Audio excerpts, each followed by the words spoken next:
Mm-hmm. Notice the form. Did you see when it was open in that other doorway? No, today. Yeah, it was kind of cool to see it tilted. Ironworks has a maze of transoms. Those are huge.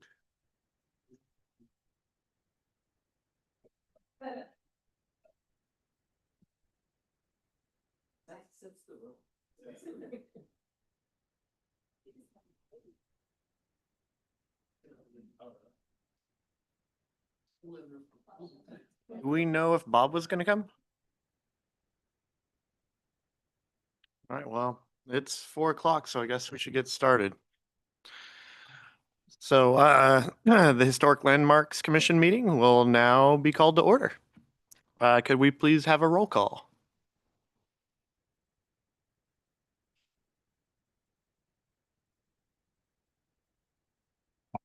Forrest Ercole, Present? Bob McNary's absent. Eric Leeson, Present. Victor Johnson, Here. Jemay is absent. Julie Reynolds, absent. Scott Randall, sorry. Thank you, Crystal. Now if we would all please stand for the Pledge of Allegiance.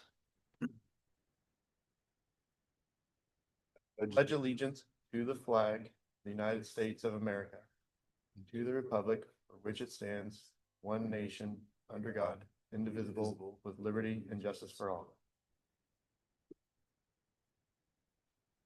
Thank you, everyone. Next on the agenda is approval of the agenda. Are there any revisions to be made, or is it acceptable, gentlemen? I'll move that we approve the agenda. And do I have a second? In second. All those in favor, say aye. Aye. Aye. And with that, the agenda has been approved. Has everyone had an opportunity to review the minutes of August 27th?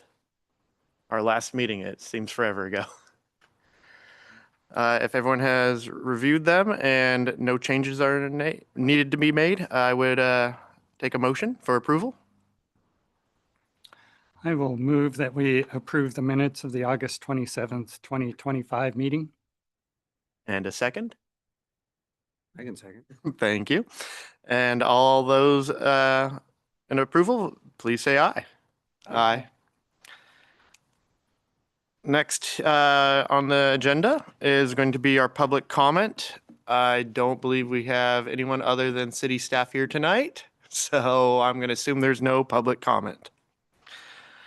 And then we have a presentation from Amy tonight.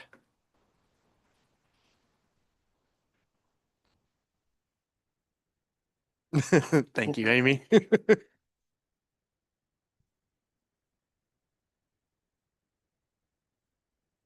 Should be live there, yeah. Hello, I'm Amy L. I'm the city clerk and also the public information officer.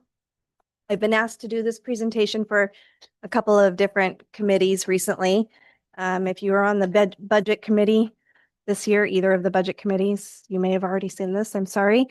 Or our beautification committee has seen it as well. And I believe I'm planning commission here soon too. So this is just a overview. We know there were a lot of new people coming into committee roles, and maybe even people who had been in committee roles hadn't gotten this information very clearly in the past. So hopefully this helps understand a little bit about Robert's rules and why we at the city use Robert's rules. Wait, let me try. On. So Robert's rules have been around for over 150 years. The purpose is to really give a, as it says here, a structured approach to make sure our meetings run efficiently, make sure discussions stay on track.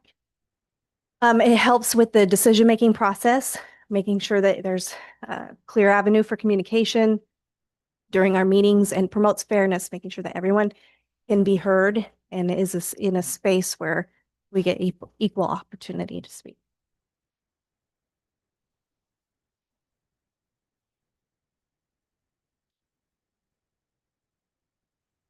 Do it? Oh, no. So these are our current committees, commissions, and boards. I actually made this slide for our local government academy.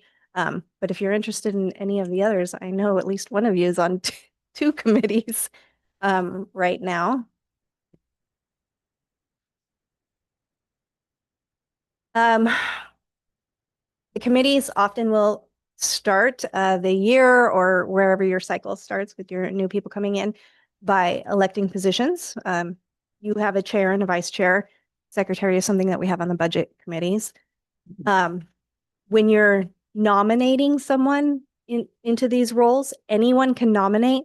And one of the misconceptions is that you have to have a second for that nomination. You do not have to have seconds for nominations. So when you're going through that process, a nomination is sufficient for moving forward with that. And as you probably all know, you have a chair. Are you chair or I am. vice chair? Chair, okay. Chair is the meeting facilitator, helps to maintain order, recognizes people who are asking to speak, and helps to make sure that you're staying on agenda. And then that vice chair will take over if the chair is unavailable. So some of the things that we noticed in some meetings was that maybe people didn't understand the correct process for speaking. And one of the things that we like to make sure that people know is the chair is the person who you should seek recognition from to get that permission to speak. That helps to maintain order, make sure everyone is getting time to speak. I sit on a lot of council meetings and I notice our counselors do it in a variety of ways. Some are making eye contact with the mayor and asking that way. Some will raise their hand. Some will just say, Mr. Mayor. They'll let them know they want to speak. No interruptions, no speaking over others, staying on topic, and speaking only when recognized is following Robert's Rules procedures. And when we, in our city council meetings or other meetings, I think you're going to have one here, it is best that staff allow staff to present their information. And then the chair will ask the committee if there are questions for that staff member and then wait to be recognized by the chair. So I believe this is on page 7 in your agenda packet tonight. This is a little cheat sheet for you in case you need help ever making a motion. This also would help with if you need to make an amendment to a motion as well. When you go to make a motion, you should clearly say, I move, and then state what you're moving clearly all the way through. I don't know about in your agenda packets, in our city council agenda packets, the staff reports often have the exact phrasing that our city councilors read that motion from. And then your chair can ask for a second, or someone can second without being asked. And then after that time, the chair should restate the motion. It's been moved by this person, it's been seconded by this person, and then read the entire motion again. And then ask for discussion and debate. At that time, you have the discussion and debate. And if there is no more questions or no amendments, the chairperson will call for the vote. So Noticed you did that when you were approving your agenda a moment ago in your minutes. Oh, sorry, the chair at the end, the chair should restate what the outcome was. This is also on another piece of paper or on your packet in page number 7. These are the common mistakes that we see in public meetings. People often get passionate about the topic, or they get into what they're talking about, and maybe they forget that they should ask for acknowledgement for speaking. I've heard unclear motion phrasing before, and usually like our city attorney is sitting there and he'll pipe up and say, we need to re-say that, please restate that motion. But it's very important that we have those motions clear. Sometimes it can happen that they begin to discuss without getting that second. Don't start discussion until the second motion happens. This one is pretty common. Moving off, staying on topic is sometimes a challenge. Get interested in some side piece that the discussion item is about or an action item is about. Staying on topic and avoiding unrelated matters is a common mistake people make. And then improper voting. So not restating what the outcome of the vote was. The ayes have it or the noes have it. I don't think I did. So that's my short little spiel. You have any questions or anything for me? This time, thank you, Amy. Right after.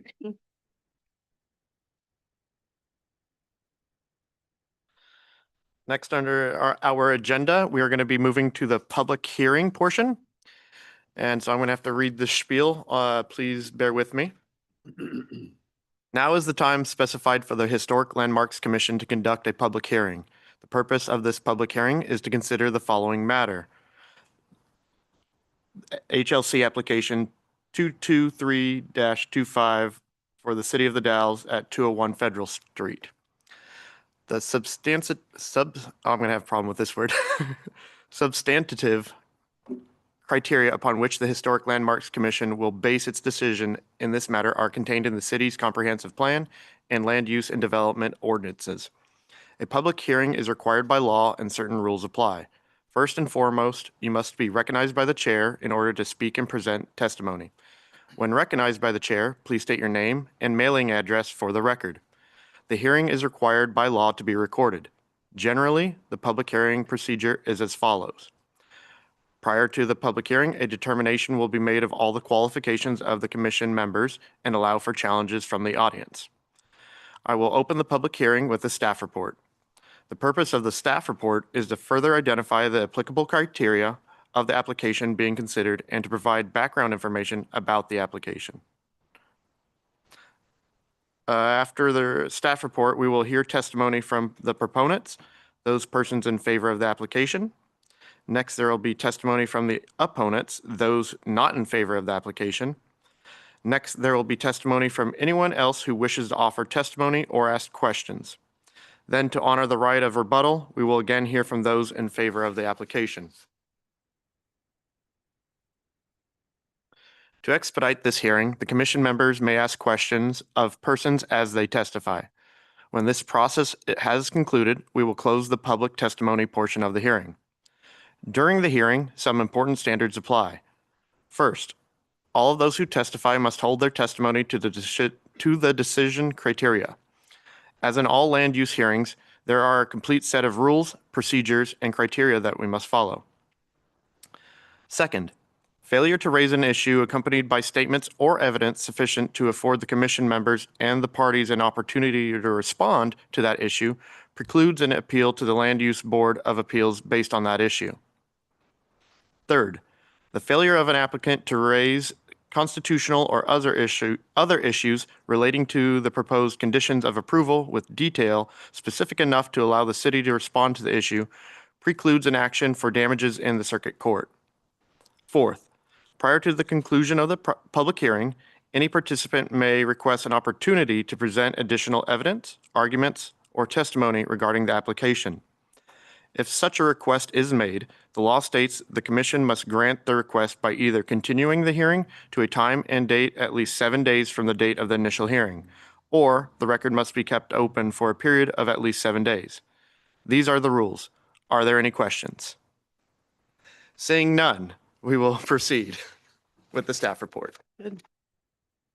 It's on. Thank you. Good evening, Chair and members for the Commission. For the record, Sandy Freund, Senior Planner with the Community Development Department. And this is HLC application. Goodness, what is in advance? Sorry. It's not responding. I'm sorry. HLC application 223-25, and this is a request by the City of the Dalles to develop a public pedestrian plaza with amenities on the recently vacated segment of Federal Street between East 2nd and 1st Streets. The project area includes the existing transportation building, which will remain. However, the building itself is not listed in historic records. The entire project area lies within the Dalles Commercial Historic District. Okay. And then this is just a vicinity map that shows the basic area in the green. So you can see that. Okay, and then this is a larger zoom out, if you will. I don't know if you can see this mouse. This is the area that the pedestrian plaza is proposed for, 2nd Street down below here. Okay. Again, the proposal is the Federal Street Plaza, and it's categorized as new construction within the Historic Commercial District pursuant to the Dalles Municipal Code. And the proposed project will be designed in accordance with the Secretary of the Interior's guidelines for the treatment of historic properties and will be compatible with the district in materials, scale, and color. Close up for you of this overall site.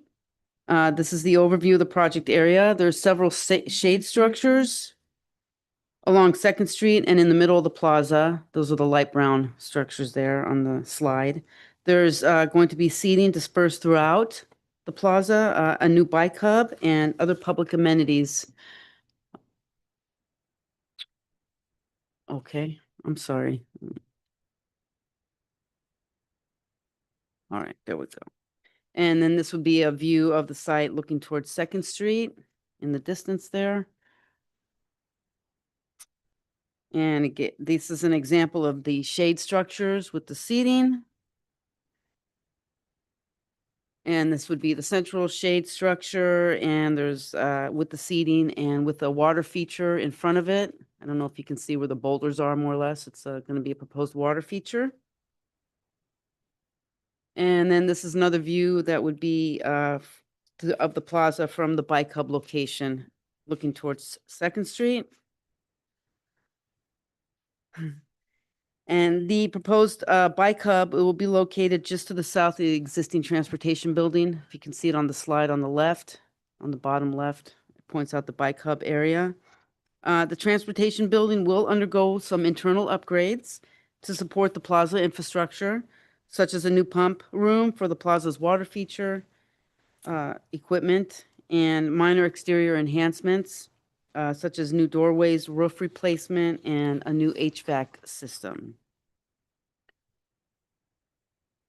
The proposed plaza will also include 2 freestanding signs for the Gorge Bike Hub. It's located, will be located adjacent to 1st Street. And the slide can give you a little bit of idea of the scale of the signs. The signs will be designed as wayfinding and informational elements for the plaza and utilize the same materials and finishes established for similar interpretive signs and other signage throughout the Columbia River Gorge. Staff recommends the HLC adopt resolution number 206-25, granting approval to develop the public pedestrian plaza between East 1st and 2nd Streets on the recently vacated segment of Federal Street based on the findings of fact with conditions of approval in the staff report.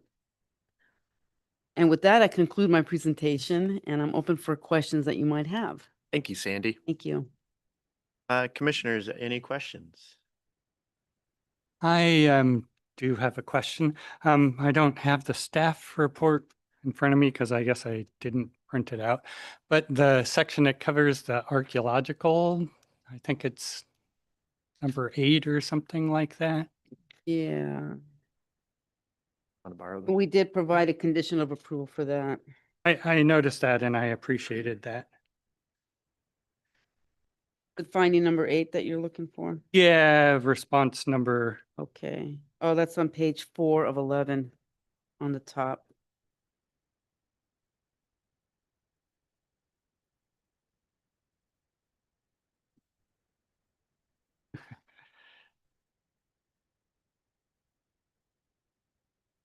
there's so many 4s of and. Gosh, I'm sorry. It would be page 12 of 38 of the whole packet. Okay, maybe that can get that done. Ugh.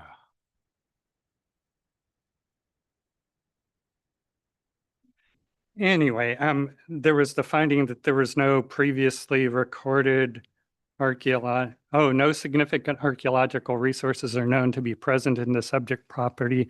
And then it says the criterion is not applicable. I think the criterion is applicable because even though there's no documented archaeological sites, there's a good possibility, knowing the history of the development of the town, that there are archaeological resources in that vicinity. And so I take exception with that finding, but I like that you included in the conditions that archaeological. And I Yes, appreciate you if I- pointing that out. And actually, I believe I could put criterion met. I might even change it to met as conditioned. Let me check with Oh, yeah. our city manager.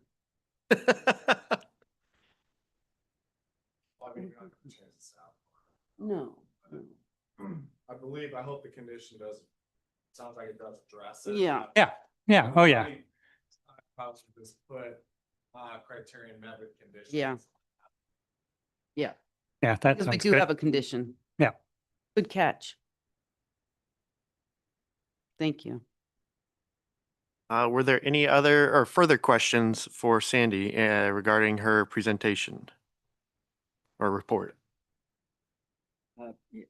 Yeah, I have a question. So, in the bike hub, and just curiosity, not a concern. Wayfinding and stuff like that, is it all public kind of information or is there like commercial opportunities? Could someone rent space on that board and? I don't believe so, but I'm going to defer quickly. Please, Matthew. Thank you. Thank you for the time today. The Bike Hub signage and branding has really been, we're really trying to follow what the Columbia State Highway Bike Trail and Travel Oregon has established. They're really trying to create and knit the bike trail together, I think, as you know, to a real destination. And so color, the branding, the type size and font and whatnot have been developed into a style guide that we'll be following and hopefully will be consistent with Mosier and Hood River and Cascade Locks. I don't anticipate that there's advertising space on this sign. The sign will have a consistent map showing each of the different locations, showing the gorge, showing the bike trail.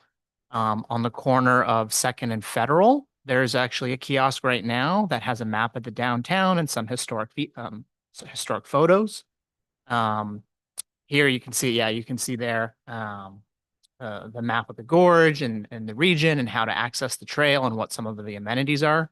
If anything in that blank space, maybe additional information on restrooms, maybe historic sites again, but not commercial advertising space. That is the intent of your question. Yeah, like I said, I was just curious, but I would think, yeah, I would rather not that somebody could buy space in there and advertise, but it might be worth considering if we're drawing people from Portland that far, it might be worth considering where we want to send them from there, as far as lodging or eating and those type of things. I mean, the historical things, absolutely. And, maybe other trail networks that they can take from here because we have such good rides, for lack of a better word. But yeah, that type of tourist dollar can be very valuable, as you know, and very low impact too. So it might be worth considering what's the next step once we get them there from Portland or whoever, where they're coming from. Right. How do we maximize, for lack of a better word, those kind of tourist eyeballs? And And I really like that idea in the spirit of the bike hub itself. I'm thinking back to when we had like Cycle Oregon here, or the Gorge Gravel Grinder, I think was another one.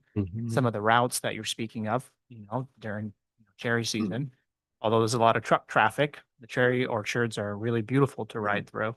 And so that could definitely be that addition there. That's a good suggestion. we know that, if you can get a cyclist to stay the night, the amount they spend like quintuples or whatever. So, if we can do that, it's probably worth exploring. Who knows? I mean, just kind of riffing ideas here, not to go down too far down the rabbit hole, but Main Street had a whole effort to try and get as many businesses as possible to be bike friendly. Hmm. That's the directory of local bike friendly businesses. Yeah. And there's no tools or anything like that. This is just wayfinding. As part of this, there will be a fix-it station and a water fill station in addition. Okay. Bike racks and bike lockers as well. Bike lockers, great. Where would the bike lockers be in the plaza? So I think if we go to site map, even some of the pictures.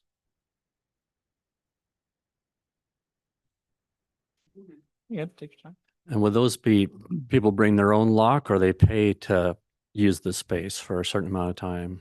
So we're still in the design development phase for the plaza, so I don't know the exact type of locker we will get. But one of the other objectives here in the transportation building is to move the Veterans Museum that we have downstairs here in City Hall into this location, as well as the Main Street program. Mm-hmm. So we're hoping that we are able to partner with Main Street in a variety of different ways to assist the city managing and maintaining and activating this plaza. So maybe there are codes, or it's their own lock, or they can go to the Main Street office and get something. Frankly, we'll still work that out once we land on the final design selections for exactly what the bike racks will look like and the bike lockers will be and what company we're going to get them from, and dial those different pieces.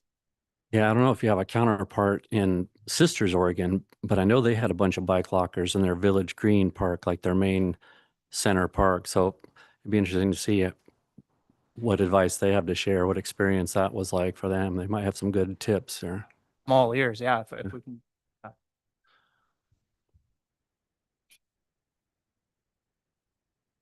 Thank you.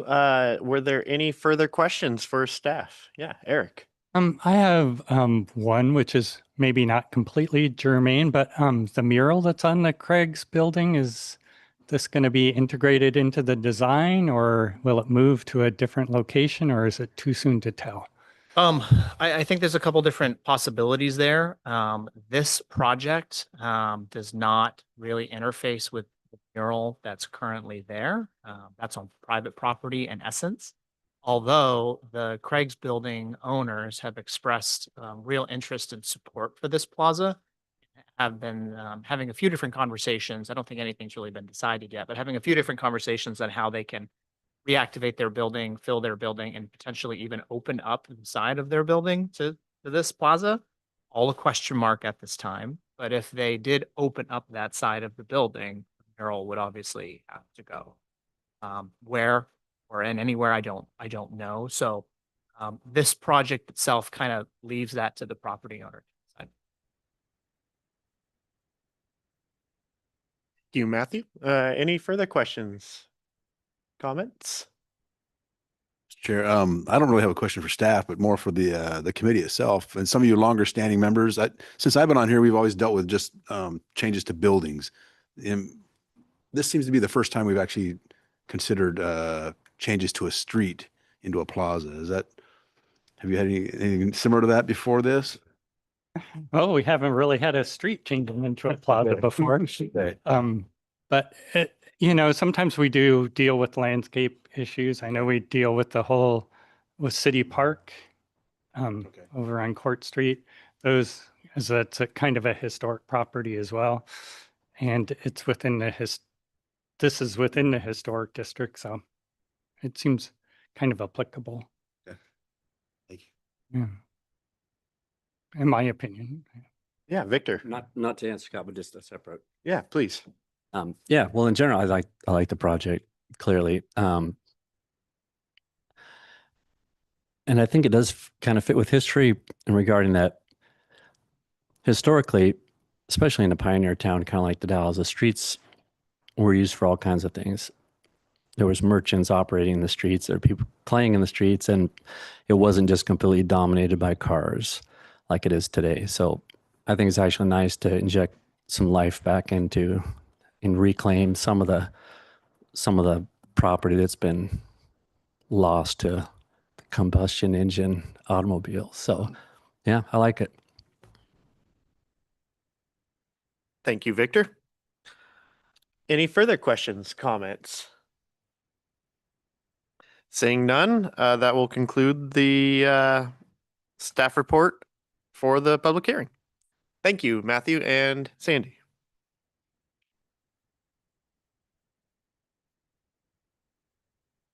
Yes. So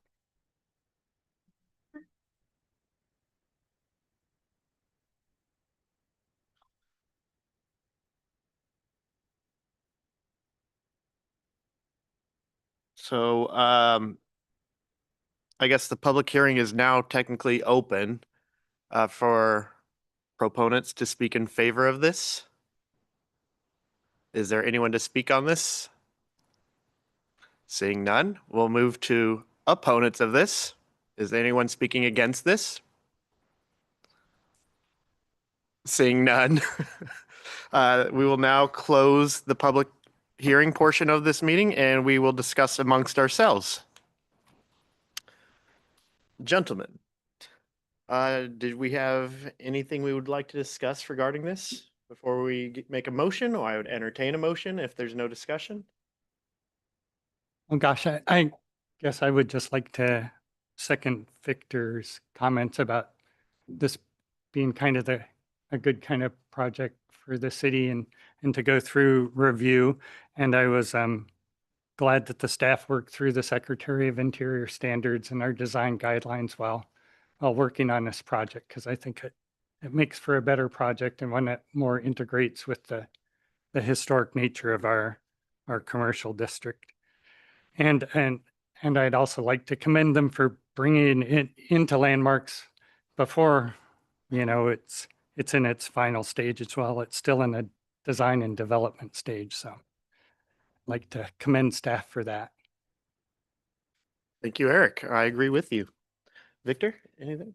Yeah, I would say, yeah, and just the public input, the events like at Freebridge Brewing and stuff like that, where it's important when people have input early, when it's not too late, 95% or whatever, there's no change that's going to happen. So yeah, I think that was a much better process and it's a better result.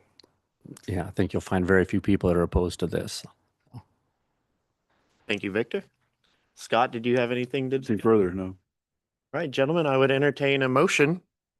I'll move that we approve HLC application number 223-25 from the City of the Dalles for the 201 Federal Street project with the stated conditions in the staff report.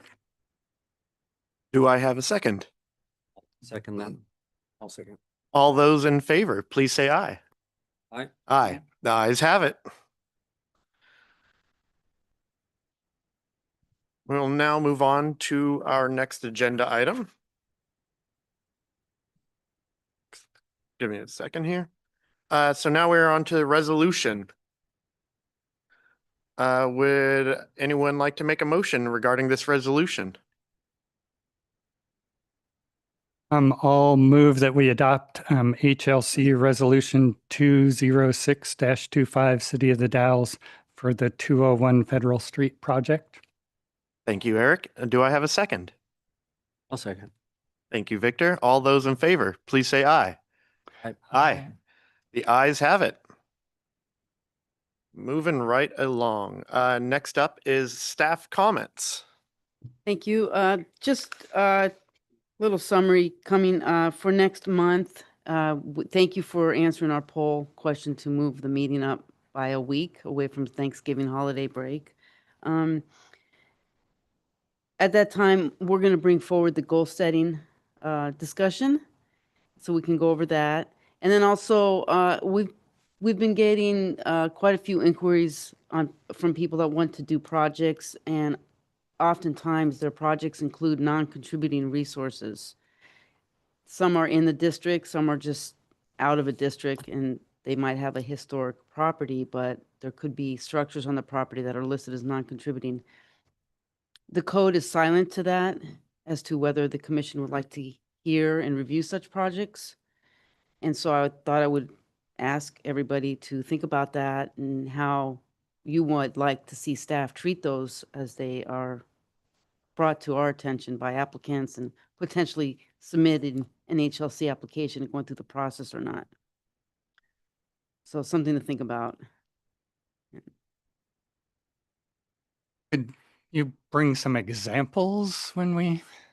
I could think of murals as an example. I have several folks in alleyways with detached garages that are just there. They weren't there when the house was constructed. Obviously, there were no cars back then. There might have been horse and buggy, but they're not even carriage houses. They might just be garages that were built 20 years ago, and now they want to replace them. They're falling down, dilapidated. They're not safe. And there's a provision in the code under minor alterations where we can consider a minor alteration as something that is an emergency repair, roofing, painting. It doesn't speak to structures that may be non-contributing. And I don't know, outside of an applicant hiring a building inspector, somebody who's a consultant, perhaps retired, to determine whether a structure is safe or not, if we would need something like that to document the safety of a structure to say, yes, okay, this is an emergency situation, go ahead and tear it down. Minor alteration is determined by the director and not brought forward to the HLC members. So those are some instances that I've been fielding questions on. Decks. I guess I personally would be a little bit thinking that a demolition and replacement is more than a minor alteration, even on a non-contributing building if it's within the district. What about I a think property outside of a district? I think that lays outside of our purview, doesn't it? Unless it's individually landmarked. Well, I have an individual one. Well, we're going to bring it next month, actually. The noticing has yet to go out, but it's a historic home with a garage that is mentioned several times in the National Register as being there, but non-contributing. It was built maybe 30s or 40s, and it's tipping over. So that's one of the examples. Not a historic district, high-density residential zoning. The house itself is on the The National house Register. is listed, yes.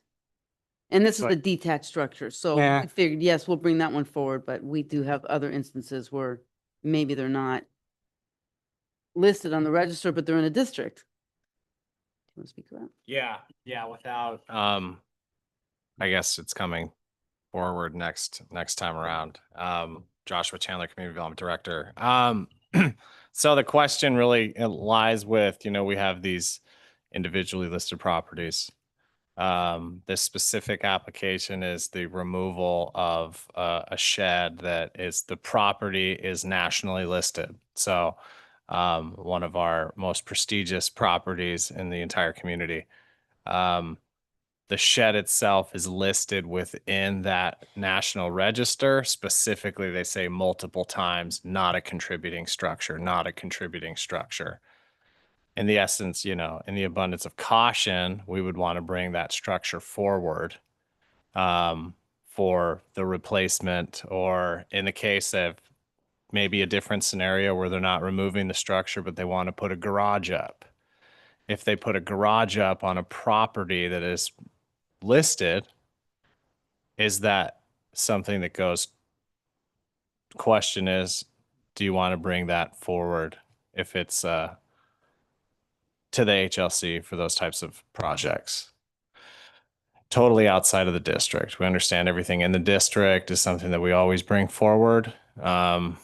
I guess this my last example of a brand new build. Maybe we just go with the one we're talking about because it's a dilapidated structure and listed multiple times that it's not contributing. So we're kind of in this bind of the structure itself is clearly listed as not contributing, but the house is this prestigious federally listed. So that is kind of what we don't want to recreate history by applying some standards that may make this structure necessarily match the design of this existing home. But these are some questions that have come up, and we just wanted to bring it by this board to see if you'd like those to continue to come forward. Because one of the nuances with it is there's actually a section in the code that talks about when you demolish a structure.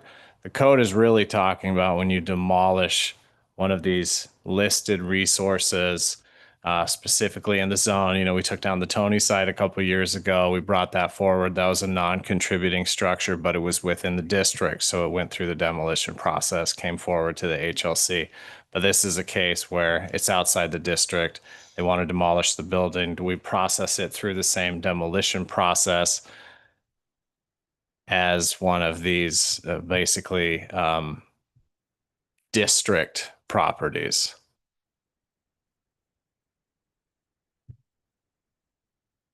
Eric? My inclination is that we would review it because a lot of times our especially individually listed properties, I think it's been decades since those were probably listed in the National Register. And at that time, maybe that structure wasn't non-contributing because it wasn't old enough. And now it is old enough. So I think there is reason to kind of review these things. And I know in the past, like the Bennett House, we've reviewed the carriage house that was built there. And so, we have reviewed garages and other outbuildings that are kind of built next to and adjacent to historic properties for their compatibility. So yeah, I think it might be best to err on the side of caution, but yeah, and that's what the intent was here. We wanted to, we were already moving forward with the process. They've already submitted their application. We let them know it does need to go to HLC. We just kind of wanted to, have that discussion. Some of the others, and hopefully just our email correspondence is fine. I think when we want to get some of those quick responses or consensus from the board, when we find out about, I would also agree, a demolition and construction of a new building is not a minor alteration. That's a building permit. That's not just a slight change to a property by any means. But when we're thinking, some of these, we sent out the thing recently about, I think it was a trellis. Trellises weren't specifically listed, and we don't want to fill up your inboxes or anything like that. But I think you'll probably see some of these at times when we reach out, and it's kind of on the borderline trellis type of fence thing. We don't think that needs to come to the HLC by any means, but to get some, some consensus, I think that's probably something we'll do going forward, just to pull the group. And if the group is interested enough to bringing it forward, then that's what we would do.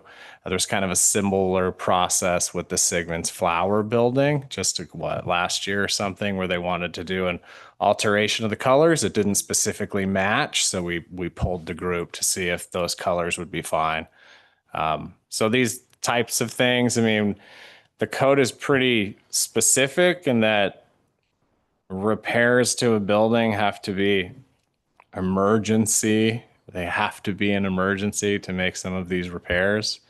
But, when we're talking about railings on, railings that are rotting away on a structure, and clearly the railing is just a steel pipe that was put in there. Definitely not historic. Those are the types of things that, still in an abundance of caution, we want to bring it forward to you, but might do that through emails just to kind of get, the ball rolling on. We want to be, we want to respect everybody's time in those types of situations. But there is a carve out for these minor alterations. So just an FYI, when we reach out to you in the future, that's probably what we'll be doing just to make sure we're not taking someone through a full HLC application. Victor. Yeah, I think my sense would be, is it like $80 or something for a person to come in and have yeah, I think if it saves staff time and it saves a citizen money, then I like the idea of just doing an email and stuff, because if something small, we shouldn't burden staff or people with unnecessary, stuff. So Yeah. Okay.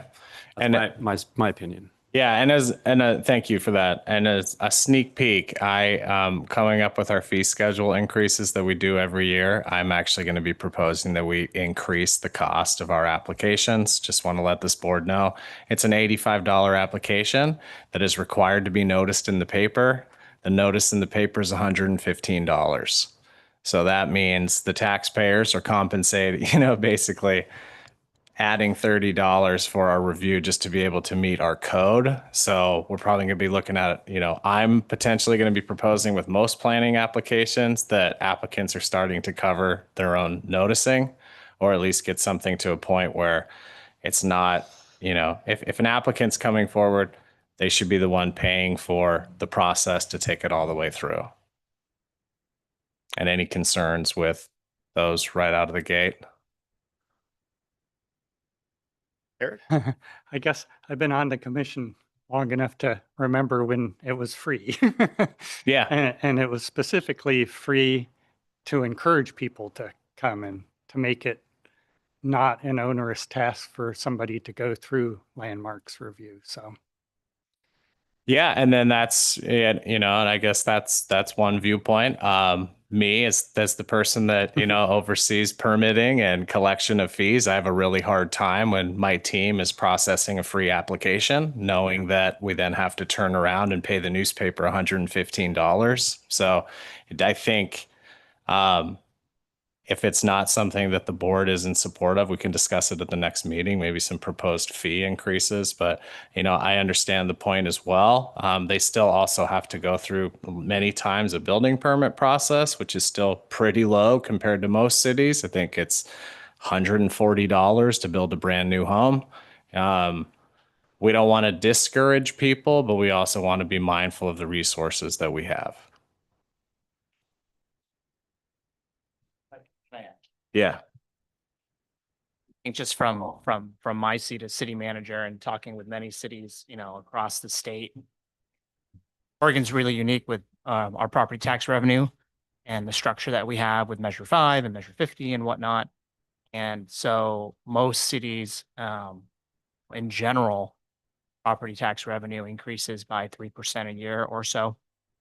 And when we see cost increases of upwards of double digits, we're kind of forced to look at these, make sure that we're appropriately maximizing these other revenue fees, these other revenues that we have, such as fees, make sure that we're covering those costs, the property taxes that we generate in the city of the Dalles, and just kind of a fun one, but like a kind of perspective, is that the amount of property taxes that we generate doesn't even cover the police department.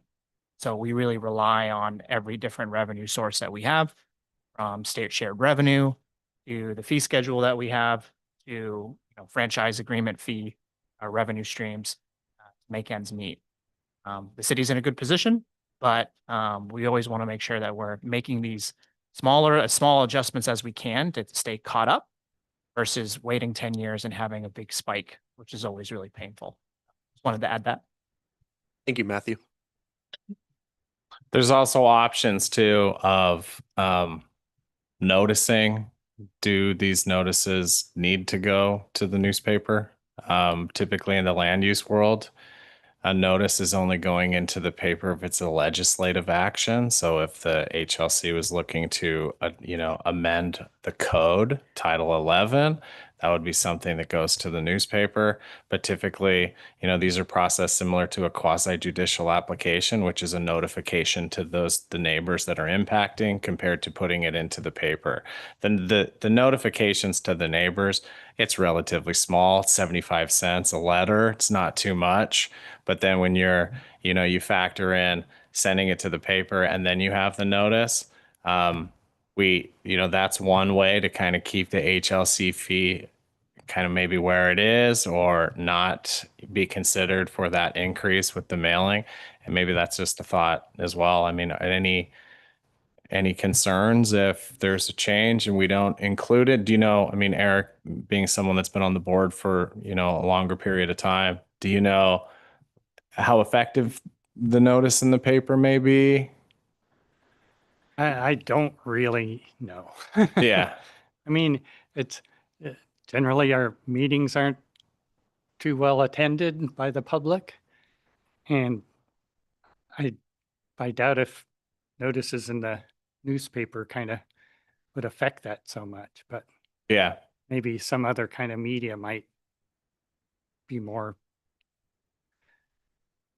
better at reaching people, but I don't know. Okay. Yeah. And that's something for us to consider. Like I said, if we're to align it with land use, we'll only send out a notification in the paper if it's going to be a change to the code type of thing, which that would still happen with HLC no matter what, because it's a legislative decision. So. All right. Thank you. Thank you, Joshua. Thank you. Any further questions or comments for staff at this time? Victor, please. It's more of a thought I've been thinking, and just to float this idea, but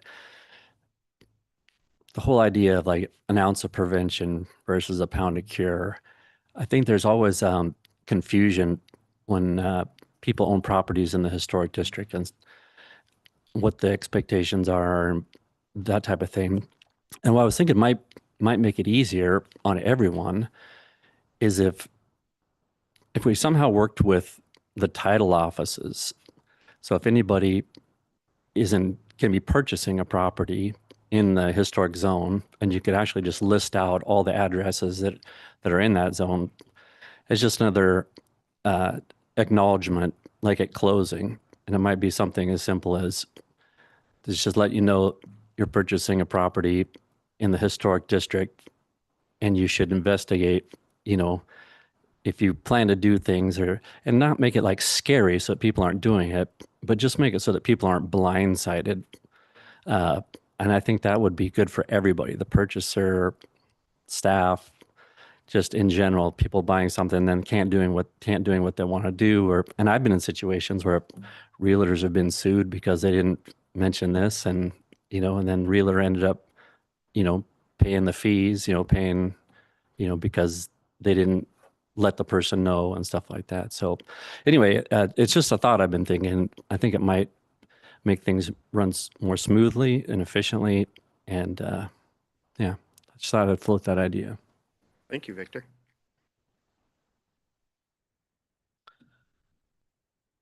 Any further comments or questions for staff? Eric, please. I was wondering if we could get an update on the Waldron building. What's going on with it? I think with the city manager here, he might be able to step in and answer a little bit more. I think I could paraphrase it for him. We were experiencing quite a bit of vandalism and break-in on that building. That continues to be the issue that we have with that building. At this time, I think you should just talk about it.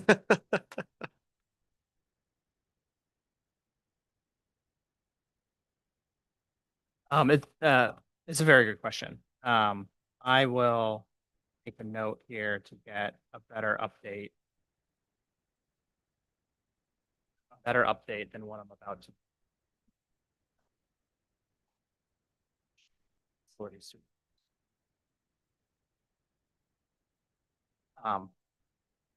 But Director Chandler is correct. There was a significant amount of break-ins happening on that east side door.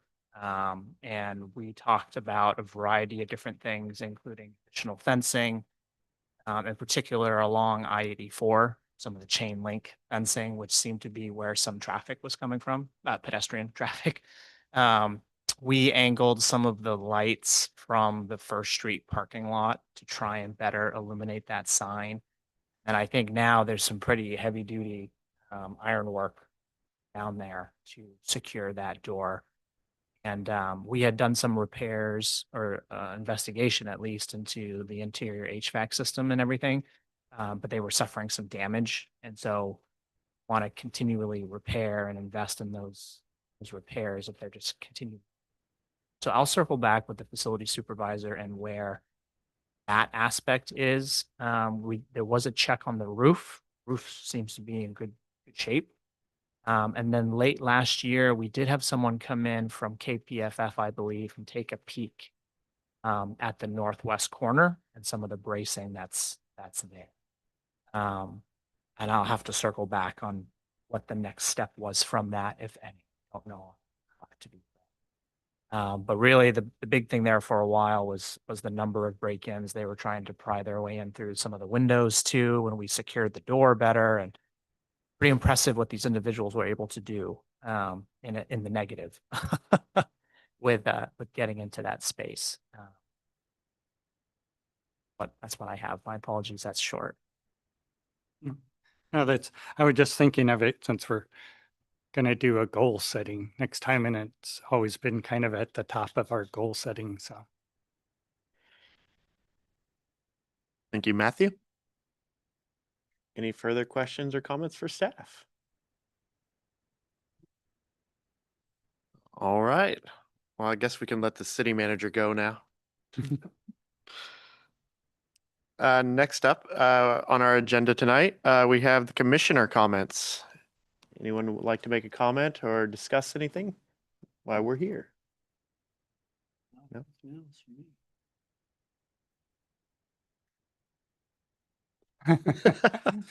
I don't know. I guess I could give a little update on the original courthouse. Please. We're getting ready to have our February history forum. So starting to schedule talks for that for every Saturday, the month of February.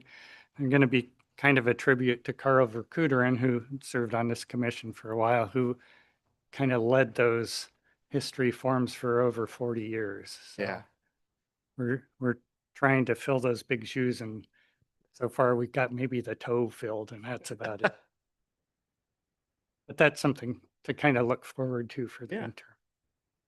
Thank you, Eric. Scott, have anything to add? Nothing. All right. Well, seeing we have no further comments, I believe that is our meeting for today. So anyone want to make a motion to adjourn? We adjourn. Second? I second that motion. All those in favor? Aye. Let's go home. The ayes have it. Thank you, everyone. Good job. Their attendance.